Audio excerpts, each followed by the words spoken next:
नमस्कार।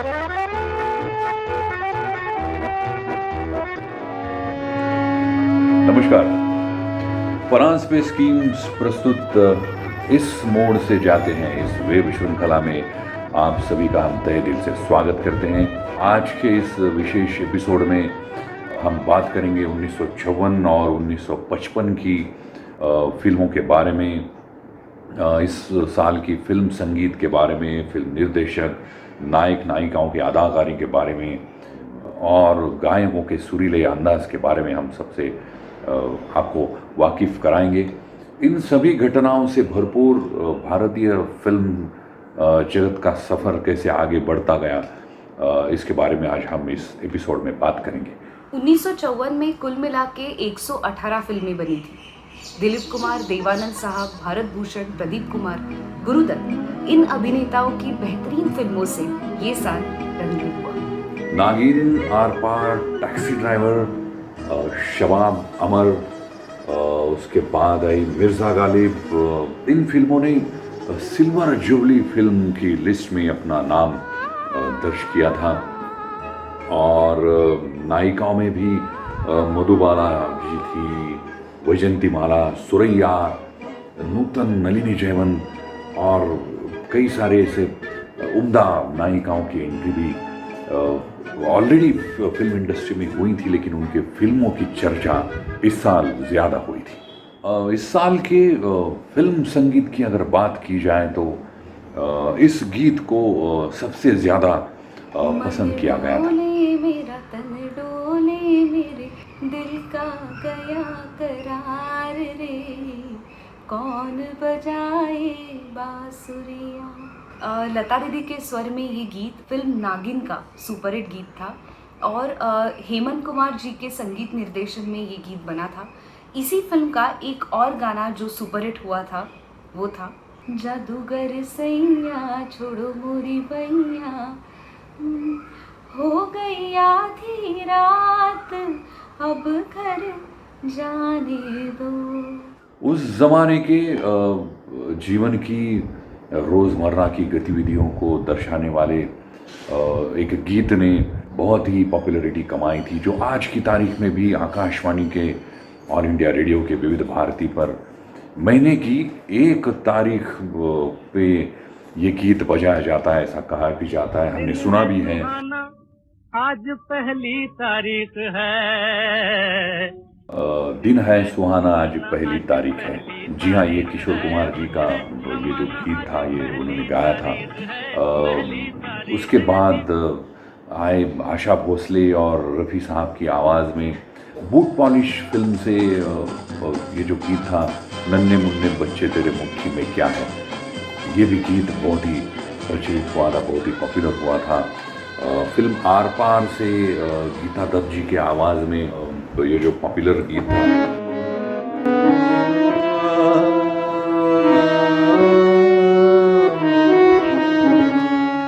बाबूजी धीरे चलना, कार में जरा संभलना, बड़े अब ये धीरे चलना प्यार में जरा संभलना। इस गीत के बाद और एक बहुत ही बेहतरीन गीत इस साल बना था और पॉपुलर हुआ था, वो गीत था मेरे गम के सहारे आजा, भीगा भीगा है समा, ऐसे में है तू कहाँ, मेरा दिल ये पुकारे आजा, मेरे गम के सहारे आजा। सुरों की बौछारी क्यों न कहा जाए, इतने खूबसूरत गीतों का ये सफ़र इस साल दर्शकों के मन को लुभाने में कामयाब हुआ। उस ज़माने की फिल्म्स की यही तो खास बात थी कि एक एक फिल्म में 20-20 गाने बनते थे और वो सारी फिल्में जो सुपरहिट हुई थी उनकी स्टोरी लाइन तो अच्छी थी ही, लेकिन वो सुपरहिट हुई ज़्यादातर उनके गीतों की वजह से, संगीत की वजह से। और इसी साल की एक मज़ेदार बात आपको बता दूं कि इस साल 1954 में फिल्म निर्देशक के अब्बास ने एक फिल्म बनाई थी जिसका नाम था मुन्ना, और सरप्राइजिंगली इस फिल्म में एक भी गीत नहीं था। ये 1954 की भारतीय फिल्मों की सैर 1955 में और भी मज़ेदार बनती गई। फिल्मों के नाम का अगर जिक्र किया जाए तो आपको पता चलेगा कि कितनी सारी इंटरेस्टिंग फिल्में इस साल आई थी।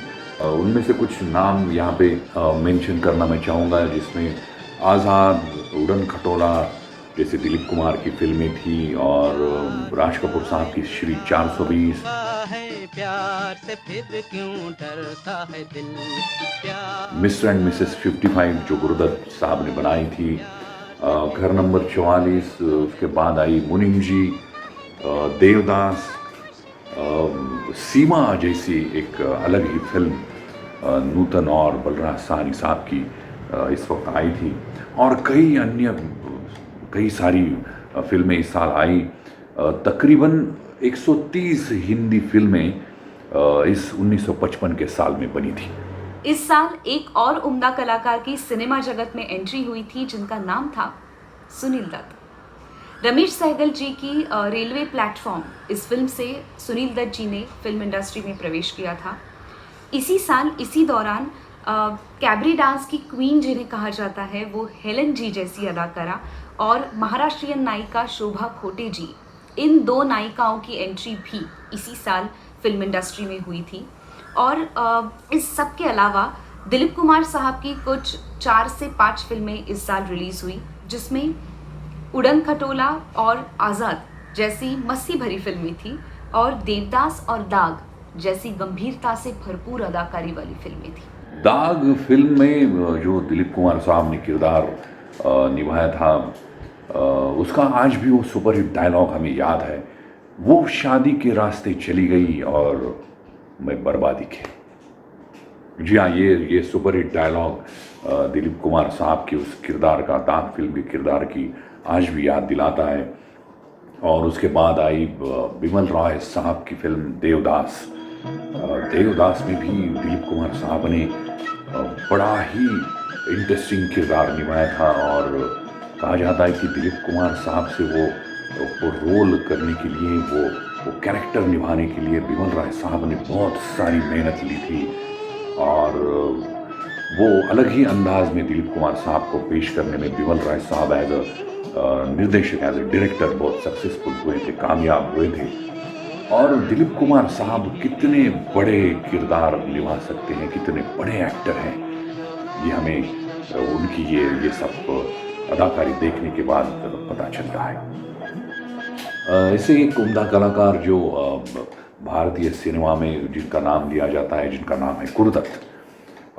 गुरुदत्त की मिस्टर एंड मिसेस 55 ये 1955 की एक बहुत बड़ी अच्छी फिल्म थी, और उसमें भी कमाल की अदाकारी गुरुदत्त साहब की देखने को हमें मिली थी। उसी दौरान प्रदर्शित हुई राज कपूर साहब की श्री 420। राज कपूर साहब ने तो बिल्कुल अपने किरदार में हमें सबको चार्ली चैपलिन के कैरेक्टर की, उस किरदार की याद दिलाई थी। क्या बखूबी निभाया था वो किरदार राज कपूर साहब ने भी। और ये सब किरदार निभाने वाले ये जो एक्टर्स थे, ये जो नायक थे, वाकई में आज भी हमें इतने साल से याद दिलाते आए हैं उनके किरदार के बारे में। इसमें ही उनका टैलेंट नज़र आता है।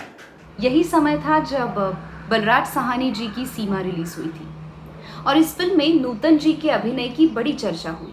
इस समय के संगीत के बारे में मुख्य रूप से कहा जाए तो नौशाद साहब ने शास्त्रीय संगीत का इस्तेमाल बखूबी करके बेहतरीन गीत बनाए, और अधिकतर गीत लता जी और रफ़ी साहब की आवाज़ में बनाए। ना बोले रे घूंघट के पटना खोले रे राधा, ना बोले रे। आज़ाद फिल्म का लता जी के स्वर में ये गीत आज भी पीढ़ी दर पीढ़ी हम याद करते आए हैं। इसी दौरान आई फिल्म घर नंबर 44 से ये जो पॉपुलर गीत था,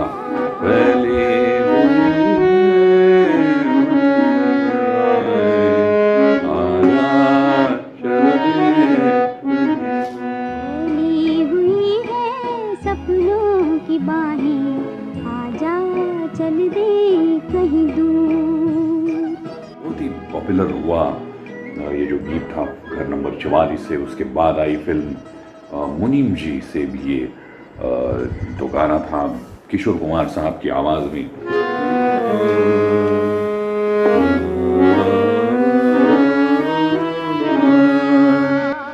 जीवन के सफर में राही मिलते हैं बिछड़ जाने को।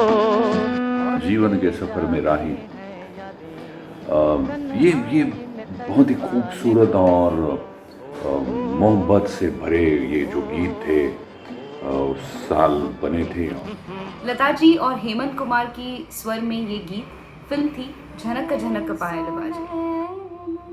नाही मिला उन्हें सोने नाही मिला, साथी है खूबसूरत ये मौसम को भी खबर है, कितना हंसी है मौसम। सी रामचंद्र जी और लता मंगेशकर जी के स्वर में ये गीत और फिल्म थी आज़ाद। कितना सुमधुर और मन को लुभाने वाला ये संगीत था और ये गीत थे। हम आपसे कुछ उदाहरण के तौर पर कुछ गीत शेयर कर रहे हैं, क्योंकि ये जो श्रृंखला है इसमें समय की पाबंदी है, तो इसीलिए जितने हो सके उतने अच्छे अच्छे गीत हम आपके सामने, उसके पीछे की कहानियाँ क्या थी, इसके संगीतकार कौन थे, गायक कौन थे, सब शेयर करने की हमारी ये कोशिश। ऐसे ही कई सारे सुकून भरे मन को शांति देने वाले पल परांज पे स्कीम्स के घरों में आप बिताते आए हैं और आगे भी यही आनंद पाते रहेंगे, हमें विश्वास है।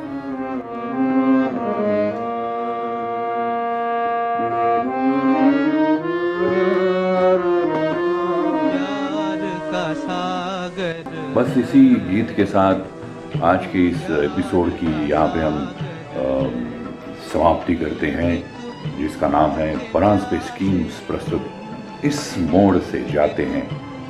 मिलते हैं अगले और 5वें एपिसोड में इसी कुछ चंद इंटरेस्टिंग घटनाओं के साथ, जो भी गीत थे, जो भी फिल्में थे, जो भी नायक नायिका की अदाकारी थी, उसके बारे में और ज़्यादा दिलचस्प कहानियों के साथ।